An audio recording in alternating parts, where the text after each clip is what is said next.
if you want to progress in life, if you want to get to somewhere, you know, that place that you want to be, whatever it is that you want to be, you have to face fear on the way. That's what it is. And fear is ugly as fuck. It's uncomfortable. It's confusing. You get lost in it. Like, it's a funky, yucky, scary, and like hectic. So many different sort of levels to it. And you know, that's the thing. If you don't face it, you can't rise from it. Like, you won't get to that place that you want to be. Righto. And we are already back. I can't believe it's episode 10 already. I know, 10 weeks. Like, it's actually gone so quick. It's been so hectic though. That's good though. 10 weeks is great for a podcast. Yeah. You survived. I survived. Like I've said to you, I'd like to try and give myself this year. There is a lot of work involved in it though. There is. You can definitely see why you hear of people starting a podcast and then after like 2 or 3 episodes, they're like, no, because if you don't have someone helping you, like a producer or something like that, which we don't have. Yeah. It is a lot of work. Oh, it's plenty. Like, you've really got to sacrifice a lot of time, and like it's all for service, you know. Yeah. At the end of the day. But it's it is fun. Like, it's all of this talk and conversation, and you know, this path. Just the conversation, the words we exchange, like it's very healing. Like, it's transformative type of stuff that we're talking about. It's not to harm the collective. It's to better it. Yeah. Which, like, I wouldn't want it any other way. So, but I hope you guys have had a good week. We're all back at work now, I'm sure. I know it sucks, but there is one thing that I wanted to bring up for everyone that isn't happy in their job. You know, construction workers especially, like I'm in that industry, so I can talk about it. To all of you tradies out there that aren't liking your job, you know, plumbers, sparkies, chippies, steel fixers, concreters, you name it, just under the umbrella of employment, just remember that things can be so much worse.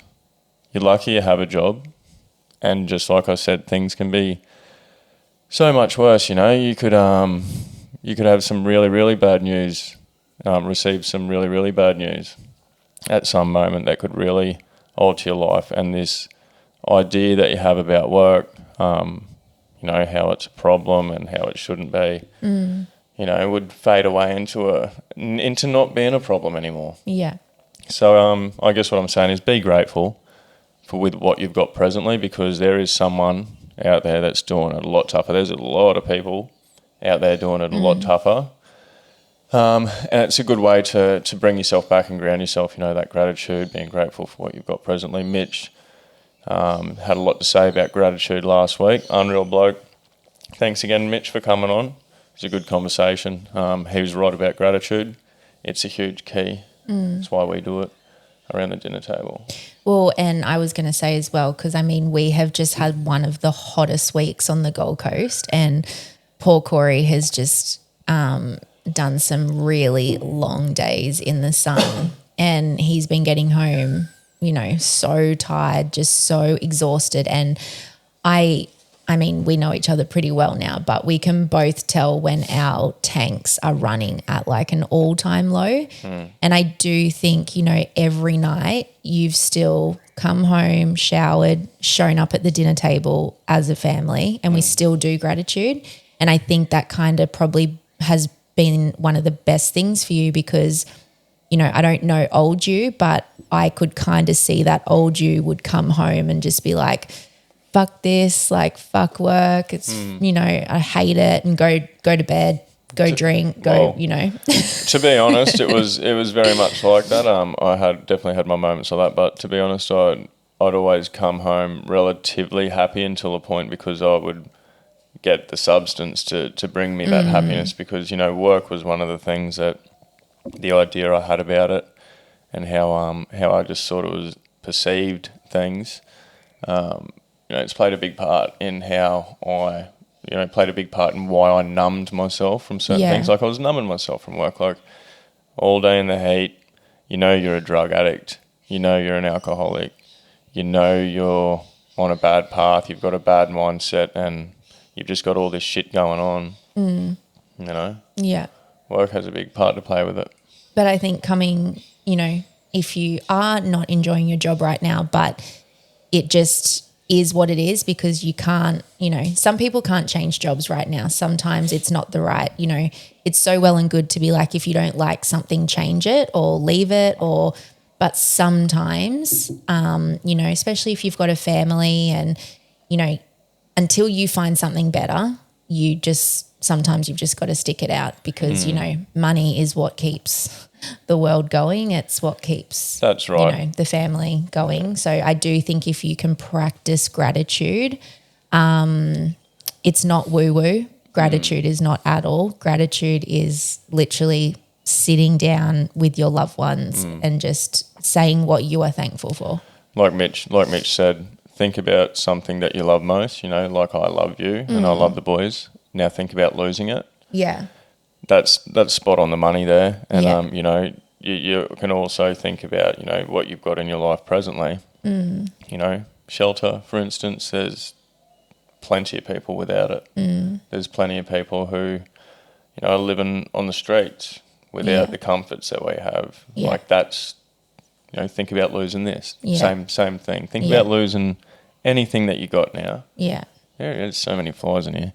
Oh, what did I just say? I literally just said to Corey, I'm like, I'm going today to get a fly zapper or a bug catcher or something. And he was like, okay, you just do whatever. And I was like, no, but there's all of a sudden so many flies. He's like, there's no different. Like it doesn't really bother me. It bothers Kels a lot. Like I don't kill any life, and I'm talking like any life. I'll let a mosquito have a drink out of my arm. I'll be like, all right, mate, you can have a little bit, but like don't get greedy with it. Otherwise, I will have to sort you out. So yeah, I've just come across that. Like every life is sacred to me. Like life is life, so I will not take a life. I won't pick a flower. I went and bought some flowers the other day because I had this. Just driving home and Kels had a big sort of what would you call it, like a celebration. She reached a goal. She's dropped a cooking ebook. Can you explain it a little bit? Well, yeah, go. We chop and change so much. Well, I'll let them know after you have your about the flowers. Yeah.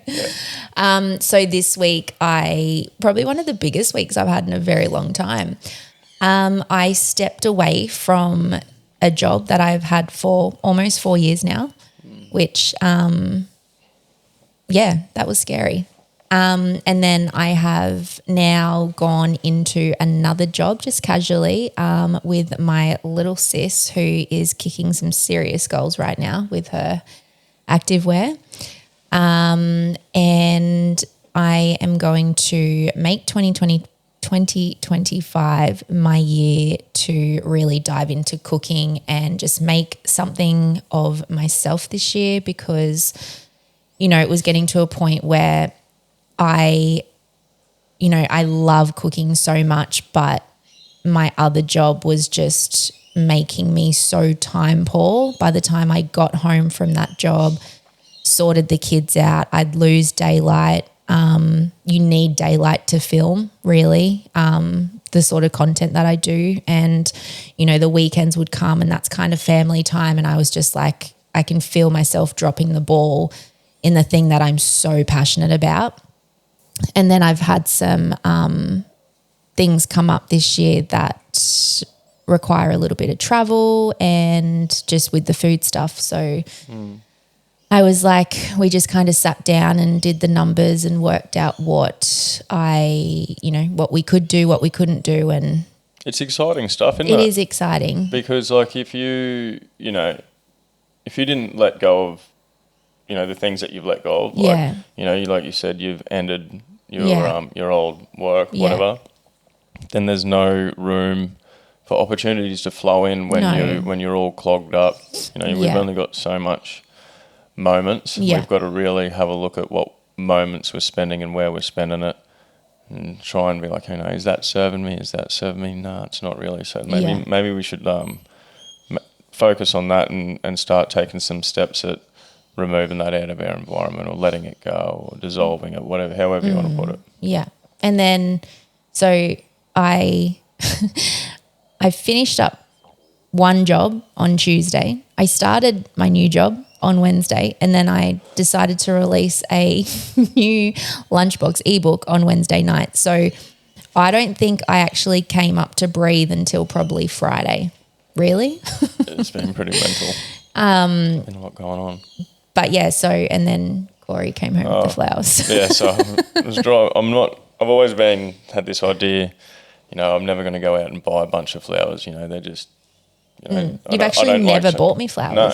Never. I don't like to take life, but I had this idea coming home, like I want to get Kels something to, I want to rock up home with something to be like, yeah, congratulations, darling. Like, you've worked so hard. I'm proud of you. Just something, Usually it's just an exchange of words, which is more important at the end of the day. But this idea came in and it was like, why don't you just go to Woolies and buy some flowers? Because they've already been murdered by the murderers out there. You may as well, take them away from that shit Woolworths, Coles type of environment and put them in a home where, people actually respect and appreciate you. Yeah. So He literally walked through the door and I was FaceTiming my sister because we're like trying to launch this book. And next minute I was like, oh my God. And she's like, what? I'm like, Corey's just walked in with flowers. What is going on? Has something happened? I think this would be a really cool thing to people to take away from this. I'd actually love to see this, because everything, gets put up on social media. I'd love to see videos of people actually doing this instead of the other way. So for things like Mother's Day and, Valentine's Day, I don't know too many where you buy flowers and all that sort of stuff. Instead of, and I'm sorry to all you florists and shit out there, but, this is me. Yeah. Sorry that it's your job, but how about instead of going to buy flowers this Mother's Day or Valentine's Day or whenever we want to do something nice for our partner, why don't we, plant a flower, give it life instead of taking life? I think there's a lot more meaning in that. So everyone go to Bunnings. Bunnings. I'll be coming for you for a percentage here, some royalty to whatever. Not Bunnings. Let's go to our local communities and see if we can help each other out there. I think let's try and let go of these mainstream type deals. We've got to help each other out a bit more. These big mobs are taking too much, too much. Yeah. So something we wanted to talk about today. Kels has had a bit of a night last night. We've had some wild weather. It's been, it was pissing down. Like flogging for hours on end. Like I got up at midnight last night to a message and I had to go over some things. I'm like, oh my God, I actually have to go over this now because the time difference of me and this fella working together, it just doesn't work out in our favour or anyone's favour. So just trying to do it whenever we can. So I'm up at midnight like trying to watch this thing, but it was flogging down. And Kels is on edge. Kels has got a lot of worry, a lot of fear there with storms. I want you to explain to the guys, we wanted to have a talk about how the past, and this is for all type things, the past can really play a part and always will play a part in ruining our present moment. And it is, I was having a good think about it. It usually is the past, you know what I mean? It's mainly the past. Yeah. Even when we're anticipating worries to come in the future where anxiety is birthed, it's because of the past that we're worried about the future because we're like, oh, this is going to happen again. That's going to happen again. I'm going to feel like this again. It's because of past events, you know what I mean? But we can use past events, memories as the past, as guidance in the present. That's exactly what I do from experience, try and take that golden nugget out of it, the silver lining, that roadmap to share with other people. Yeah. Well, I mean, so there's a few things that I really don't like. One of them is storms. If I can see like the littlest part of a black, shady looking cloud, I am on the phone to Corey. If we're not together, I'm like, can you check the radar? What's happening right now? And he's like, oh, nothing. Shit. Sorry. Why do you think that is? I hate storms, but... Yeah, why? I don't know. I just hate them. I hate the thunder. I hate the lightning. I hate the noise. It's because you've experienced a moment in your past. Like, we're not Yeah, when we born with fear. when we got learn flooded. fear. When we got flooded here. Yeah. So we got flooded here New Year's Day last year. Yeah. Was it last year? Yeah, it was pretty intense. It was There was so a few intense. dramas, that have been fixed up now. Yeah, I know, but it was so intense. Like I'm talking, I had a suitcase packed for all of us to leave. We all did. It was not good. No. It almost got us. Well, it got part of the house. Do I seem worried when all of these things unfold? No, but anyway, I do. Yeah, I know. This is why it's such a good conversation because, the way I see it, Yeah. The worry and the stress and the what if or what are we gonna do, like it has no benefit in like the outcome of anything. You know what I mean? I know, but I wanted to be prepared. Yeah, no, we all were, but like the worry, like there's so much worry. What do you reckon the main worry was? Was it losing home? Home. This isn't home. Home is us. Yeah. You know what I mean? Home is the collective, the Yeah. source. But Well, I think it was hard as well because we had the 3 kids and, there's a lot of times in life that I can show up and be brave in front of the kids. When it comes to storms, they just know that I'll just start crying. If the storm is like hectic, I'll just start crying and the kids just know. They're just going to grow up, know that their mum cries every time a storm comes. And like, you wouldn't be, one of the boys might, are there any of them scared of storms? Yeah, I think they all are. Yeah. There you go. That's how conditioning works. It is, but I think we just, every time we get heaps of rain here, I go straight back to the moment of us all sitting in the living room, just having the front door open and watching that water rise, packing a suitcase, being on the phone to your parents, being like, we're going to have to try and come to you guys. Like, I don't know where we're going to go. Like, and it brings back those emotions as well. Like, how do you stop that from happening? The emotions.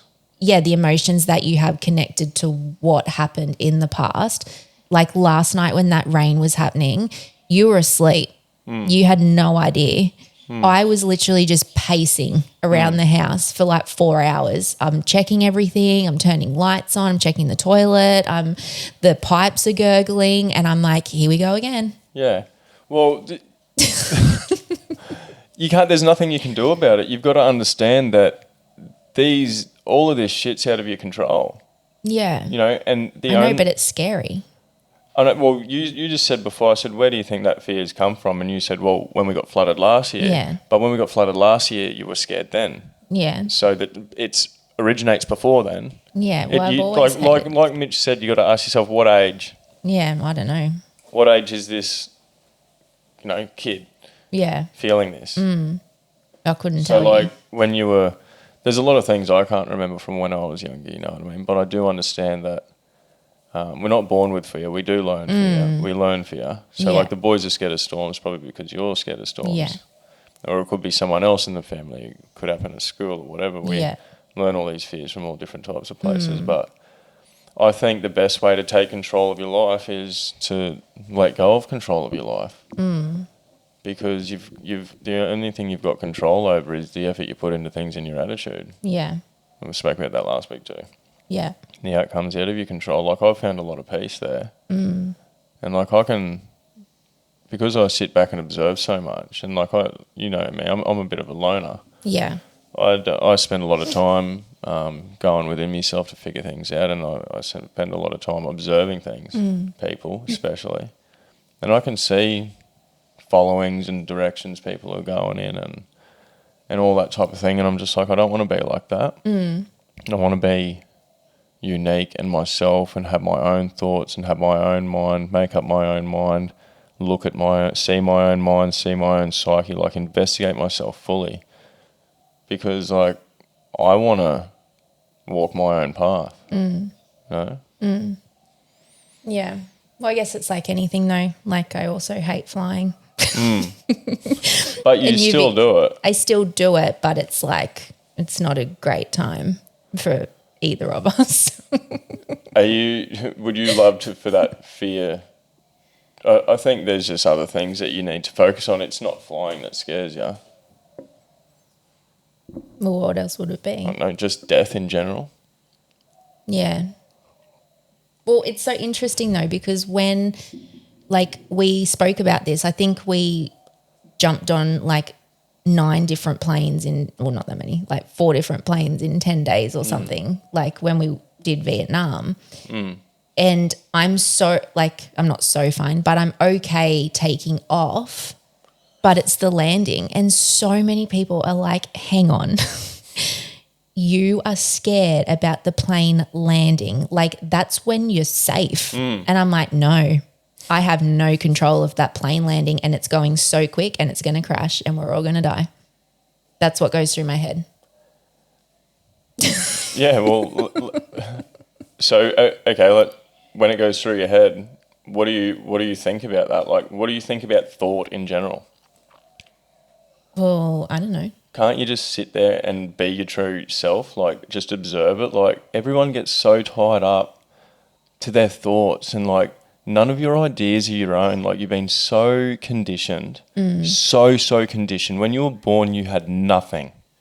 You had nothing. No one imprinted on you. No one was shouting at you. No one's told you your name. No one told you your age. You know, you didn't learn all of this bullshit in school. I think just seeing that realization that once upon a time you were a blank canvas, and it wasn't literally until mummy and daddy decided to choose the name for you, they gave you a name, that I'm not Corey, you're not Kelsey, you're not your body, how could you be? You're not your age, you're not a hairdresser, you're not a cook. You're honestly nothing. Everything on top of that nothing is ego. And there's nothing wrong with ego. Choose a character. It's a game. Life is a game. It's like choose what character you want to create. Choose a good one, you know. It's okay to have ego. Like let's if we're going to play this game of life, let's play it then. Like I'm literally choosing my character. I know who I want to be. I know what path I want to walk. I want to walk the right path. And like I'll have a fucking good time doing it too. Like I am a weirdo. There's a time, you know I am. There's a time and a place for all sorts of stuff, you know what I mean? Like, but there's a lot of fake shit out there too. Like I see right through the bullshit.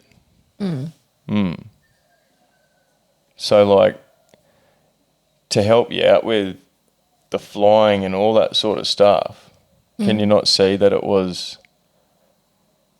it's not even an idea that's your own. It's obviously been planned. You've experienced something at some moment on your journey to have that fear instilled in you because you've learned it. Can that not allow you to sort of dissect that apart, that realization to go with the flow a bit more? Maybe a little bit, but still there. Yeah. Everything's, you know, we experience things. But everyone fears something. Yeah. Like everyone's got some sort of fear. Like that's like we were even talking about. But that's the game. It's fear. Yeah. Well, we were talking about when I go to Sydney to do this filming and you were like, are you not worried about, you know, cooking in front of like other people, camera crew, film crew, like doing all of that? Like it's 2 days of like, it's a big job. And I was like, the only thing I'm worried about is that flight. And the only reason I brought that up with you is because that's a fear I have. Can you imagine me doing that? I would do it. Yeah. Because I understand that if you want to progress in life, if you want to get to somewhere, you know, that place that you want to be, whatever it is that you want to be, you have to face fear on the way. That's what it is. And fear is ugly as fuck. It's uncomfortable. It's confusing. You get lost in it. Like, it's a funky, yucky, scary, and like hectic. It so many different sort of levels to it, and then that's the thing. If you don't face it, you can't rise from it. Like, you won't get to that place that you want to be. Like, Yeah. if you had if you let that fear of flying get to you enough, then you wouldn't have accepted this thing. You wouldn't be going there, or you had a fear of getting up and talking in front of a camera, or, and believed it. I think it's they say you are what you think you become, which I agree with, but I don't want people to tick and get fused with just if you have the thought. If you see the thought, doesn't mean that is you. It's only if you're deceived and fooled enough into believing that thought. It's the belief of a thought that you have that solidifies it. And I think it's in the Bible, not religious, but true shit. What you believe, you will receive. Yeah. If you believe you can't do something, then you won't. If you believe you can do something, then you will. But maybe you won't as well, because some things just aren't meant for you, but you still believed in yourself, and then you still got to give yourself a pat on the back and be like, at least I gave myself a shot. Because that's tough. Yeah. Just the facing of fears is tough. I respect anybody that goes and faces their fears. Like, that's why I've got so much love and respect for you. That's one of my favourite qualities about you. How you're going about things now, like, I can see that you're starting to believe in yourself more and more. And that's what leads me to this little question I've got for you. Oh, no. We said to each other last night we were going to do each other a question. That was on the wrong one. On the podcast? Hey? No, I was just saying last night we were like, let's ask each other a question tomorrow. But I don't have one for you. Oh, it's all right. It doesn't matter. Soz. Don't be. Who cares about little old Corey? No, joking. See, they're thoughts that you can have with things like anything. So what question I've got for you is, I sort of wrote this down half asleep now that I'm looking at it. Why do you hide parts of you? There's actually two questions. Why do you hide parts of yourself? Like the parts of you that you don't express to the world because you're self-conscious of it, or you think you're scared of what people will think. Yeah. And the other one is, what fears are holding you back or have held you back? I'm trying to let go of what people think of me, and I would like to think that you've seen a little bit of change over the time since you've met me. But I don't know. I'd feel like, well, maybe not you. Like there's... Everyone's got something that they do care what other people think. It'd be so nice to be able to be like, the truth is I don't care what anyone thinks about me, but there's always a little part of something inside you that's like, oh, I don't know if I want to share that. Like even the other day, I shared me and Hux like dancing, doing a little dance on TikTok, and I hesitated so much to put that up because I was like, that's a different version of me. Like I'll do that here all the time with the kids. Yeah. We love doing little dances, but then to put it up, it's like, I don't know. Yeah, you're right. But like you said, like, who gives a fuck? Yeah, I know. Like, what goes on within them, that's their shit. Yeah. That's all their stuff. Yeah. That's all your stuff within you. Yeah. Within that meat sack. Yeah. That's you, that's them. Like, it's none of your business what's going on within them. Yeah. And plus, like, there's so much that's happened on people's journey as to why they think the way that they think. The ideas, concepts and beliefs from their unique upbringing in their family and all that sort of shit. Like, there's a lot going on. There's a lot that people don't understand Yeah. You know, like certain people that we know. Yeah. Yeah. But like we were talking about even just like a shift in jobs. Like, you know, you are a product of your environment. And if, you know, a lot of people are at work a lot, some people are at work more than they are at home. That's just life. Like some people are. Well, I am. Well, yeah, sometimes. Yeah, during the week. Yeah, absolutely. But no, so like, okay, so that's a perfect example is like, you know, I pack you lunch every day, and that's, Shut up, guys. Shut up. but one, it saves us so much money because if I didn't pack you lunch, you'd go buy it every day. So sometimes, well, you would. No, it's see that I would always sort of sort my lunch out if I was at this moment of my life now. Guys, I met Cook with Kels. It's her love language. Do you remember there's actually been like maybe a handful of times where he's made his own lunch and I'm like in the kitchen watching him. He's like gone to the shop, he's bought stuff, and I'm just like, oh my God, can you just let me do it, please? I definitely do eat better, and you know, Kels is always filming content. She's got all of her stuff happening in the kitchen. She does everything at the same time, so you know, I'm definitely lucky. But like, If I didn't have ya, I'd sort it out myself. yeah, I know you'd sort it out yourself, but I'm just saying. We're like, gonna have some beef here or what? I don't know. Fucking hell. Holy shit! Cook with Kels just threw out the fucking F-bomb.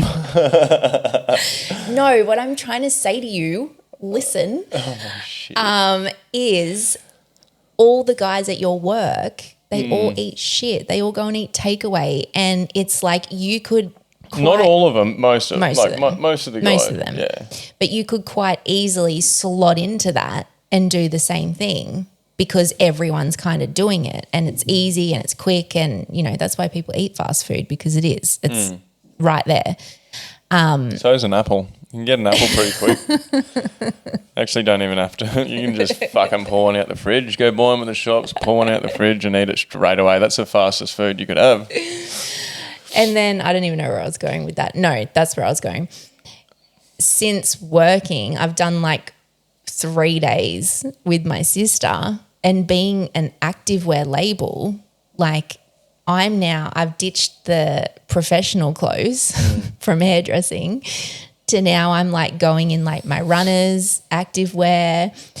I'm having protein shakes. I'm having like, you know, chicken, rice, veg. Like I'm eating so well because so are they. Yeah, that's unreal. And it's just like if I was to rock up to work with like fast food, the girls would, I mean, they wouldn't judge, but they'd also be like, oh, random. So like you do become a product of your environment. That could probably be a good thought. The other way around, if you're the only one that gets fast food and you're turning up and you see all of these people eating healthy, maybe you'd just be like, oh, this doesn't feel right. Maybe they think I'm a fat fucking pig. Which is, you know, if that gives you the drive to stop eating shit, then that's good. Yeah. You know, and then also understand that, you know, with food, like food's a good one. It's an easy one to understand. You could spend all these little tiny present moments eating shit bits of food, but, you know, and every time you eat that shit bit of food, that's planting a seed in your life. And every time you plant that, when you initially start the journey of eating shit food, you know what I mean?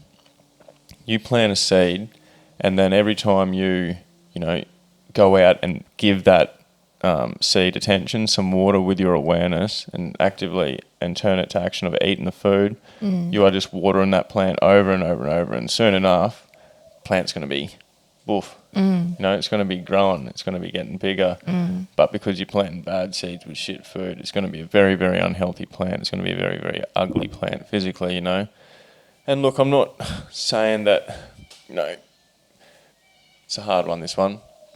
People that eat a lot of food, you know, I'm not saying that they're ugly or anything like that, but especially within themselves. But the truth is, if you're eating shit, you're putting shit food within yourself and putting shit food in your gut, and it's just getting all into that physical body, then, everything's connected to everything.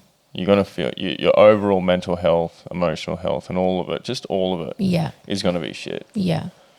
And you can be like, and I've seen so many of people close to me that have like incredible metabolisms. They can literally eat whatever they want and they will still remain so slim because they're genetically just like that. Yeah, but it doesn't mean that it's healthy.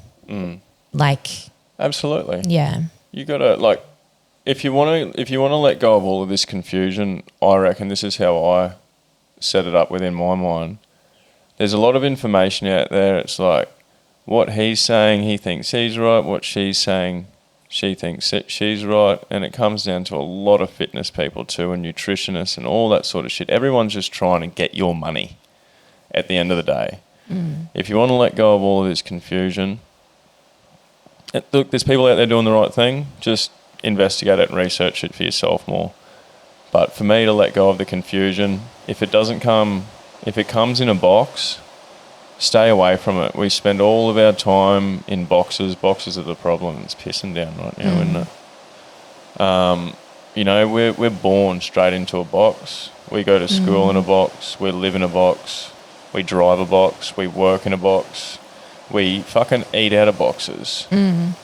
We die in a box, It's time to get out of the box, get outside of the box, and especially with food, get away from the boxes. Do the best that you can do to just eat anything that comes out the ground, Vegetables, animals. I'm not a vegetarian, Just don't be a greedy prick, It's all got to be equally shared to every living thing, organism on this planet. So, anything straight out Pacha Mama, Mother Earth, good. And try and support vlogging down. I know. Whoa. That's probably not a bad time to end it. Do you know what's funny? It's flogging down, right? And it's daylight, and I'm okay because that flood happened at nighttime. How interesting is that? So now because it's daytime, I actually don't have fear. Yeah, what do you reckon it is about the night time? I don't know, maybe because I can't see. Well, that's it, eh? It's can't see what's happening outside. The dark is scary. The dark is scary. Like, even when that sort of just give me a thought, even when we're, young, and I'm not too sure how this fear is instilled in us, but being afraid of the dark. Yeah, well, little H still asks for the light on every night until he goes to bed. So I just wonder, where does that come from? Because usually it gets instilled from. Are you scared of the dark? If you weren't home, I would be. Yeah, maybe I don't know how it works, but look, was big H or middle H, big H or middle H scared of the dark at all? Yeah. Yeah. They always had night lights. See, those big H and little H aren't scared of the dark anymore, guys. That obviously with most of us we have that fear of the dark. We need a light on that light so we feel more comfortable. But we do end up, and at the time we probably are, that afraid of the dark. We think that it's the final destination. We're always going to be afraid of it, but we do find ways and things cross our paths to give us the tools and answers to overcome things. It happens, little H. How long's he's been afraid of the dark for years, hasn't he? Poor fella. I know. Let's try and get you through this, champion. Bless him. But yeah, that's an interesting one, that one. But it's good to know that we do eventually overcome. Little H, she'll overcome it one day. Yeah. I know I was scared of the dark. Yeah. I was younger. Yeah. It's so nice after a big downpour. Halo's like, are you wrapping this up soon or what? Yeah, I know. Oh, Well, all right. good chat, babe. It was a good chat. I'm rooted. I'm rooted I'm actually fucked. I'm really fucked. From the week. Yeah, like I'm fucked. It was so I got hot. like my brain feels fried. Like my eyes feel just heavy as. My body's sore. Like it's too much time in the sun, to be honest. Well, today, feel like you might have a little nap. Probably. Might have a beer too. Fuck it, it's Sunday. Let's go get some brekkie. 1 foot in, 1 foot out. Perfect timing. Yeah. All right, beautiful people. Just want to say thanks again to you all for tuning in. I hope you're getting something out of the Planting Seeds with Soul Potty that Kels and I are doing. You're getting something from the guests that have come on. You got a few guests lined up. Mitch this Dill. year. Yeah, I got a couple of Pete's. It's so hard. Like there's so many different, cool, unique, authentic type characters out there. I just want to have them all on, but trying to get them here too is a hard thing. But I'll try and learn the online Zoom stuff. Good luck to me. Good luck to me. Yeah, I might leave for that period of learning. But yeah, I just want to thank you guys. Like, just thanks for everything. Thanks for tuning in. Thanks to you, Kels, for doing this with me. It's okay. Co-creating some stuff, talking a bit of stuff, and You can shout me brekkie. Oh man, I don't know. I don't know if you deserve it, eh? You've been doing this Halo side eye to me all morning. Whatever. Yeah. Little fly murderer. All right, beautiful people, you take it easy. Plant good seeds this week, would you? And let go of anything that doesn't serve you. In the physical or not physical, all right? Let it go. It's all good. Trust me, when you let go of things, it'll open up some new doors for you and, just allow those new opportunities to come in. Work on your life force, build a relationship with your body, with others, and most importantly, with yourself. Self-investigate yourself this week. Do a heap of it in silence, no distractions, no phones. 20 minutes every morning. That's an order. All right. Okay. By order of the Peaky Bloody Binders. Who's your favourite on that? What's his name? A. A? What's his name? Starts with A. Not Alfred. Come on. Oh my goodness. Oh, we're going to have to end. You're going to get it. You better get it. A. Tommy? No, not Tommy. No. His brother. He starts with an A. Oh, no. Oh, God. She's going to have to look it up. Hang on. Because we can't leave it. These guys will be knowing what it is. It is Arthur. Far out. How do we forget that? He was our favourite. Arthur. Love Arthur. He's a man. He's a little psycho. Reminds me a lot about me when I was younger. Okay. All right. Love ya. See ya. See ya.